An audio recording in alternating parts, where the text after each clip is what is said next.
पहले सबसे इस वीडियो को देखें और गौर करें ये बंदा ख़वातीन को किस नज़रिए से देखता है। ज़रूर देखिए, पूरी वीडियो देखिए। वो मुझे ओरिजिनल लतीफ़ा याद आ गया। उस्मान भाई बता रहे थे कि वो कोर्ट में किसी केस के सिलसिले में गए हुए थे, तो कहते हैं मुझसे पहले एक केस लगा हुआ, मियाँ बीवी की आपस में नाराजगी चल रही थी, तो जज ने पूछा कि जी बच्चे किसके पास हैं। तो इससे पहले कि वकील जवाब देता, तो वो जो खामन था ना, वो बेचारा दुखी, उसने कहा कि जज साहब एक सवाल करने वाला, चूचे जड़े नो कुकड़ी ना नहीं होते ने उसने कहा ये सवाल है करने वाला, चूजे हमेशा मुर्गी के साथ होते हैं, मुर्गे के साथ तो कभी कोई चूजा नहीं फिरता। तो बच्चे थे क्यों जी उस्मान भाई, वो कुकड़ी नाल ही ने, तो बच्चे तो कंफर्टेबल कुकड़ी नाल ही होंगे ना, क्योंकि वो औरत ज्यादा लुक आफ्टर कर सकती है, वो बेहतर पोजीशन में है, ये ठीक है, बाकी खर्चा तो आपने देना है। इल्मी किताबी की बातें आपने सुन ली।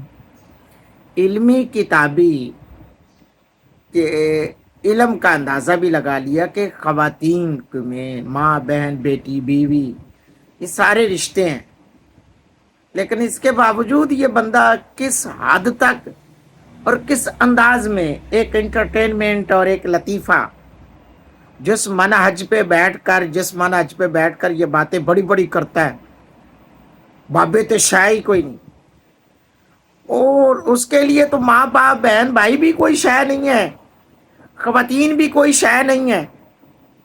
तो भाई वो फिर इन बुजुर्गान दीन की कैसे इज्जत करेगा? क्या वो पढ़ाएगा आपको, क्या वो सिखाएगा? और यही बदतमीजी बदतहजीबी इससे आपको सुनने को मिलेगी। और यकीनन आपको मेरा मकसद यही है कि आपको इसकी जो जितनी भी कम अकली, कम ज़र्फ़ी, कम इल्मी चीज़ें हैं, और फिर बेतहाशा ऐसी वाहियात किस्म की बातें जो कि एक शरीफ बंदा बोलते वक्त सोचता है और ये बड़े बेदरीग होके बातें करता है। तो मेरे दोस्तों, ये है इसका इल्मी मुकाम, ये है इल्मी किताबी। तो जब इल्मी किताबी ऐसे होंगे तो उसके फॉलोअर्स कैसे होंगे?